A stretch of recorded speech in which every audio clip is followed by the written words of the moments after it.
35 years, Mr. Mark Merlino.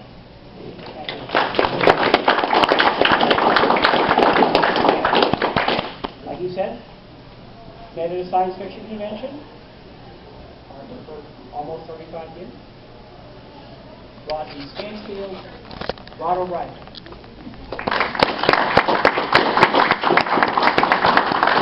So along the lines of what you were talking about, let me throw a little personal story in here.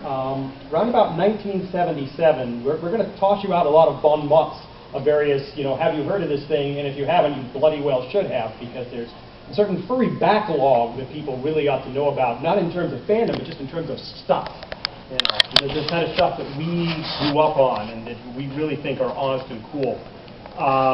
Among those things, around 1977, Disney came out with a film called The Rescuers, which I went absolutely bonkers over. And I was just this geeky kid in elementary school at the time. And I was going crazy because I was so just jazzed by this movie and by the characters and everything about it. And I started reading Marjorie Sharp's books that it was based on and all that, but it wasn't good enough. And I was asking my parents, what can I do about the fact that I'm so nuts about this movie? And they're like, get a life. They just didn't understand. What I was I was looking for fandom.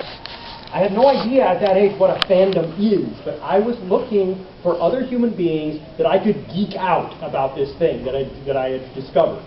And it took me about 3 years. Shortly after that, our local station down in Los Angeles area, KCET, started showing the current Doctor Who. And of course the fans were going bananas. And on one of those shows I saw an advertisement for a little science fiction convention, and I thought, I'm a Doctor Who fan, why don't I go geek out with some other Doctor Who people? So I started going to the local science fiction conventions. 1980, Lost Gone 7, it so happened, got moved from Los Angeles down to Anaheim. My high school science fiction club made a field trip out of going to Lost Gone 7. I went stumbling into the video room and discovered the anime, found out it was cool. That was the first convention I ever went to that had an art show. The rest of them I'd been to before that were all media, so this was the first one that had science fiction art and cartoons and all this stuff. And I went in there, and there were these pictures. Actually, a buddy of mine from high school tipped me on the shoulder and said, Rodney, you should look at this stuff. And there were these pictures of these alien weasel characters with antennae. And I'm like, holy crap, those are alien weasels with antennae. So a bunch of people were going up to the artist, who was sitting beside me, looking at his skill tear, which is what those things were, and saying, oh, what cute cats. I walk up to him and I say, excuse me, sir, why do your pine martens have antennae? And he said to himself, this guy's different. Sit down, let me explain it to you.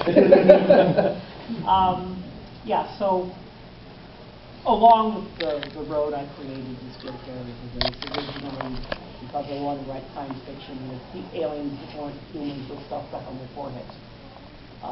Which is all Star Trek as it was. But the whole fan thing, after getting involved in the fan thing and eventually running video rooms for world conventions and science fiction cons all over the country and even in England a few times.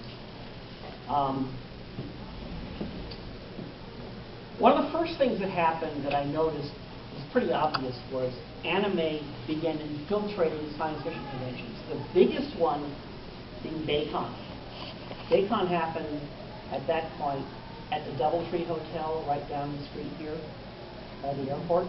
Back when it was a Red Lion Inn. And more and more of the programming became anime-based until the committee said, okay, we're a science fiction convention, you anime guys are going to have to go someplace else. And he did. And AnimeCon for one. About the same time, we were having furry parties. The furry fandom originated, like Rodney said, people wanting to geek out with other people who were into the same thing. And I have seen in fanzines, now of course fanzines are magazines created by fans. This is before the internet. They were generally put together by people submitting to one person who then would have the thing Xeroxed off and several copies and sell them. or in the case of what are called APAs, Amateur Publishing Associations, where only the people in the club get a copy of the magazine. The magazine is collated. In other words, everybody copies their article 50 times. They stick all the 50 copies together, they hand them out, and that's the end of it. Basically, fanzines and APAs create kind of a text-based archive of what was going on in science fiction fandom and fantasy fandom, and in some cases comic fandom, that you can actually find and look up if you find a collection of it. Just about the same time that I was running video rooms and noticing anime getting big, in Minnesota, Ken Fletcher and his friends wanted to produce an APA celebrating comics, but everybody's comic APAs were about superheroes. And they said, what can we do to be different? Not another X-Men or Avengers-based fanzine. Why don't we an APA for some other kind of comics? And someone just said, how about funny animal comics? So they created an APA called Booty, which was all about people who were into funny animal comics, people who read them, enjoyed them, people who liked Warner Brothers cartoons, Disney cartoons, Terry Toons, all those things. Woody Woodpecker. Yeah, Carl characters, Barks. but characters that were based on animals. And one of those people was Waller. And Waller had an idea of doing a comic. He had hung around Minneapolis, liked to go to the stripper bars. He wanted to write a comic about a love story between the artist and the strippers. So he decided to do it instead with people, with animals, anthropomorphic animals, as the lead roles, where the type of animal kind of gave you an insight into the personality. And he started putting pages of his work in Booty. Other artists kind of went, oh, no, adult stuff. Some other people said, what about underground comics? What about First the Cat?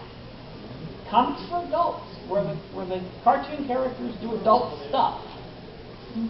And Tara Wayne, who's a Canadian artist, who used to live in Florida comics all the time, who's guest of honor, basically said, go, Reed, we're behind you, do it. And by that time, I had been kind of leaning in the direction of fanzines that had these kind of characters in them. There weren't that many, few and far between. There was a guy in office, Charlie Luce, who drew a little comic that had animal characters based on science fiction fans in Los Angeles. And round about this time, just to mention it, this was right when Dungeons and Dragons was just getting going, and already in amongst a lot of the fanzines, because of course Lee Gold had her fanzine, Lurman and Excursions out pretty quick after that kind of thing. But there was already talk about, well, how come you can't play a monster as a player character? Yeah. What's up with that? It was one of the first questions people had about D&D was, but I want to be a werewolf, or I want to be I want to be a dragon as a player character. as a player character. You're 60 feet long. What are you going to do? It was the old thing. Well, what if we, we want to have a Balrog.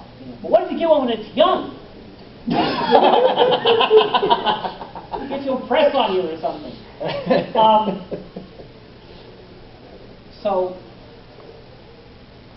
the Anime Club, CFO, was attracting a lot of people who were into fine animal characters, because some of the animation we were getting either had animal characters in, were important characters, or occasionally you had anime cat girls with the ears and the tails and stuff like that.